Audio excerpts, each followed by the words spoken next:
waking up to see this, what is your first reaction? Well, of course, I'm sad. I'm not kidding you. I'm sad.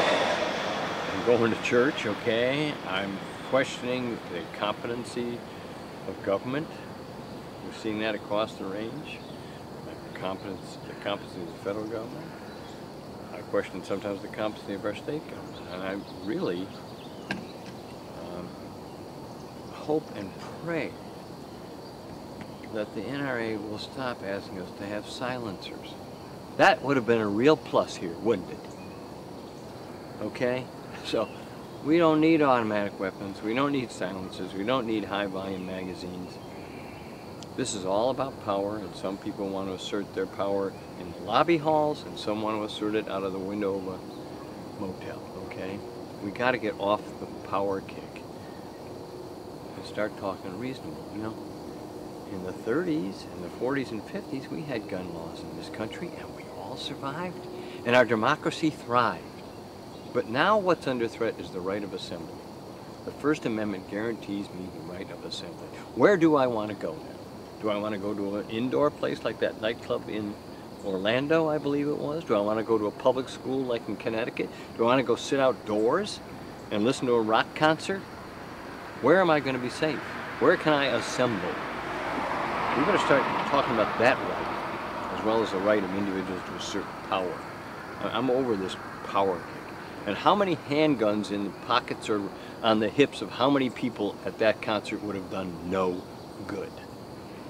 No good. Where's my right of self-defense against this kind of weaponry, and where's my right of assembly? So, you know, you can tell I'm angry, but I'm much more sad. And, you know, until this, I had basically decided not to fool around about the gun issue because the momentum is all in one direction. More guns for more people. Less restriction. That's the momentum. So, I don't know. Maybe I'll have to get back into this fray. I mean, when we talk about gun control and access, and you know that now we're hearing 10 automatic weapons that he had in, you know, the shooter had. Is this a federal government issue? Is this a state government issue? Or is it both?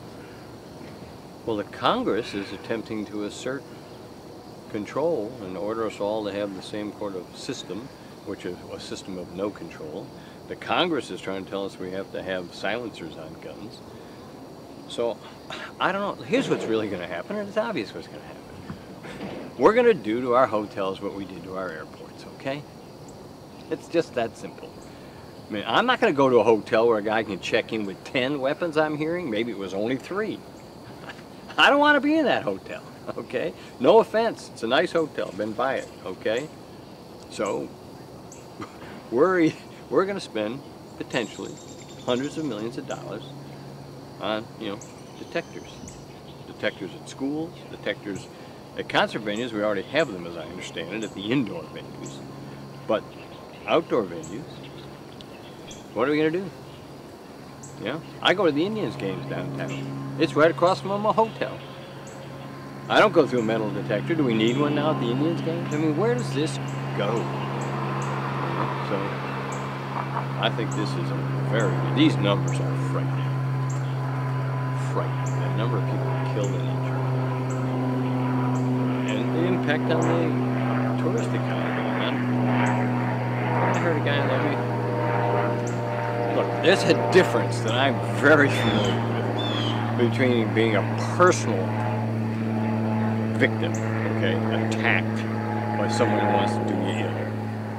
Nobody likes that. Nobody wants that. Nobody expects that. But that's a heck of a lot different than just some random stranger asserting his power over me and a crowd of thousands of people. That's really frightening. And so we're going to have an adult conversation, not led by over-financed lobbyists. And people who want to hunt have got to understand there's a difference between hunting deer, which I'm all for, and hunting people.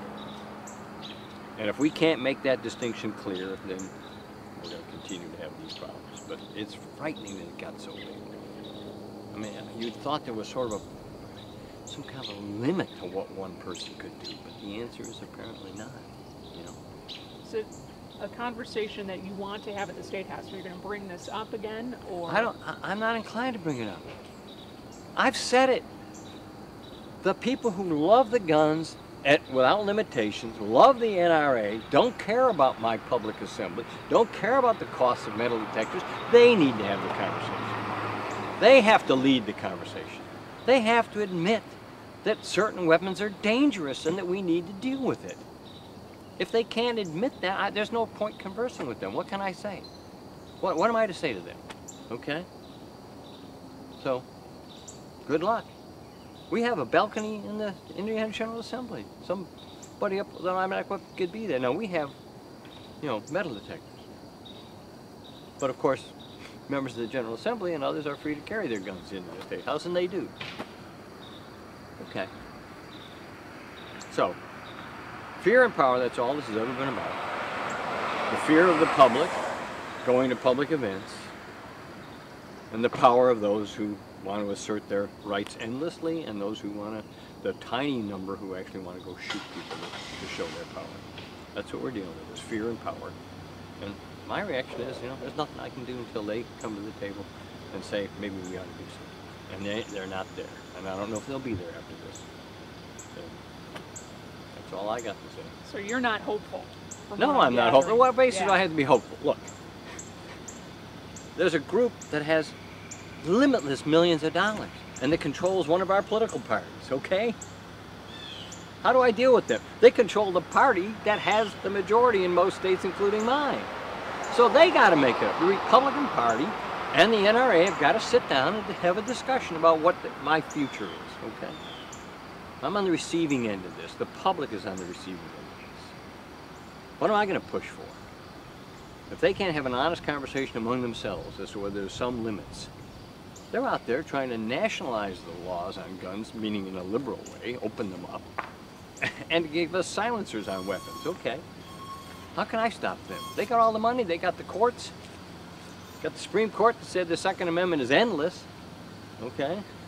So what can I do about it? But the state of Indiana could do something about sure. it. Couldn't, I mean, sure could, but the problem is the NRA would say, no, yeah. You're going too far, you're violating the Second Amendment. So they could, but they won't. So fair to say, you think that there should be more, restrictions on the state level, but you don't think it's going to happen. Is that a fair characterization? I'd like to go back to the 1950s and 60s where we had a rational discussion about this, when we knew that our Constitution permitted us to regulate guns, when our Constitution respected that local government could sometimes do special things. That's 60 years closer to the American Revolution than we are today. Those people understood.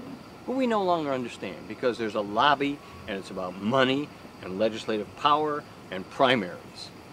Now, if some moderate Republicans start running in the primaries saying enough, I'm not owned by the NRA, then we might get somewhere. But they got to solve it. I can't solve it. I'm essentially giving up because I've tried year after year after year. And I get away with more than most legislators, and we all know why. Okay, all right. Because I'm a gun victim, all right? So they don't hoot at me or scream at me or call me bad names. But how many more victims are we going to have before, we get somewhere? So it's kind of it's tragic. It's literally tragic. It sucks the air out of America. That's what's going on. We're sucking the air out of our country. We got people afraid to have their kids go to school.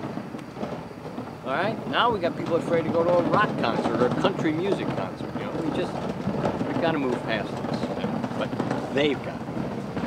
The NRA and its players in the Republican Party, they've got to. Now, shooting a Republican congressman in public hasn't moved them. So, does this matter? I don't know. But I'm waiting for them.